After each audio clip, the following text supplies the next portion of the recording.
ஆண்டவராக இயேசு கிறிஸ்துவின் நாமத்தில் உங்கள் அனைவருக்கும் எனது அன்பான வாழ்த்துக்கள். ஞாயிற்றுக்கிழமை காலையில் நீங்கள் சுகமாயிருப்பீர்களாக. இன்று ஆராதனைகள் காலை 6 மணிக்கும் 9 மணிக்கும் நடைபெற இருக்கிறது. இன்று மாலை யூத் சர்வீஸ் இருக்காது.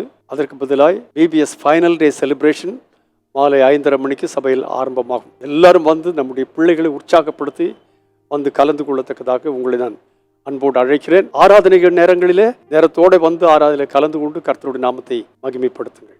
18ஆம் சங்கீதம் எனக்கு ரொம்ப பிடித்தமான ஒரு சங்கீதம். அதை நான் அடிக்கடி உங்களிடத்தில் ஷேர் பண்ணியிருக்கிறேன். அந்த 18ஆம் சங்கீதத்தினுடைய 28, 29ஆம் வசனத்தை நான் உங்களுக்கு வாசிக்கிறேன். தேவரீர் என் விளக்கை ஏற்றுவீர், என் தேவனாகிய கர்த்தர் என் இருளை வெளிச்சமாக்குவார். நம்ம எல்லாம் அந்த காலத்தில் இருந்தவர்கள். பேதுரு அதை குறித்து சொல்லும்போது சொன்னான், அந்த காலத்திலிருந்து ஆச்சரியமானவருடைய ஒளிநிடத்திற்கு வரவழைத்தவருடைய புண்ணியங்களை அறிவிக்கும்படி. அப்ப நாம் எப்படிப்பட்டவர்களா இருந்தோம்? அந்த காலத்தில் இருந்தோம், ஆச்சரியமான ஒளிநிடத்திற்கு வரவழைக்கப்பட்டோம். இங்கே வாசிக்கும் போது தேவரீர் என் விளக்கை ஏற்றுவீர், என் தேவனாகிய கர்த்தர் என் இருளை வெளிச்சமாக்குவார்.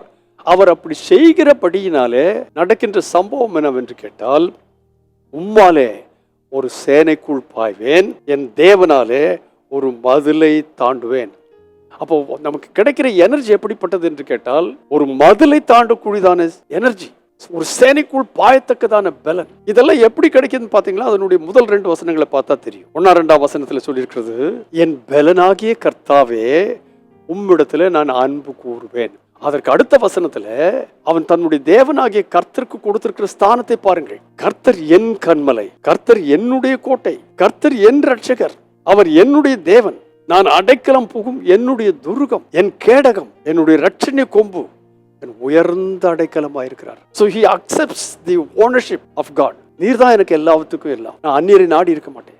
என் பலனும் நீர் தான், என் கண்மலையும் நீர் தான், என் ரட்சிப்பும் நீர் தான், என் கேடகம், என்னுடைய உயர்ந்த அடைக்கலம், இதெல்லாம் நீராயிருக்கிறதுனால, உமக்குள் நான் சார்ந்து இருக்கிறதுனால, இப்போ என்னுடைய வாழ்க்கை என்னவென்று கேட்டால், உம்மாலே நான் ஒரு மதிலை தாண்டுவேன், உம்மாலே ஒரு சேனைக்குள் பாய்வேன், எங்கே போனாலும் நான் ஜெயம் பெறுவேன். இந்த காலை வேளையில் அந்த தைரியம் உங்களுக்கு இருக்கிறதா? என் தேவனாகிய கர்த்தர் என் அடைக்கலம், என் கண்மலை, கோட்டை. இந்த கன்ஃபெஷன் உங்களால் செய்ய முடியுமா? அப்படிப்பட்டதான ஆசீர்வாதத்தை நீங்கள் சுதந்திரித்தவர்களாய் கடைசியில வாசித்த வசனத்தை போல, என் விளக்கை ஏற்றப்படும், என் தேவனாகிய கர்த்தர் என் இருளை வெளிச்சமாக்குவார், உம்மாலே ஒரு சேனைக்குள் நான் பாய்ந்து போவேன், பயப்பட மாட்டேன், என் தேவனாலே ஒரு மதிலை தாண்டுவேன். அதாவது உனக்கு எந்த ஒரு வழியும் அடைக்கப்படாது. பெரிய சேனை உனக்கு நீ பாய்ந்து செல்லுகிறதுக்கு முன்னாலே செல்லுறதுக்கு தடையா இருக்காது.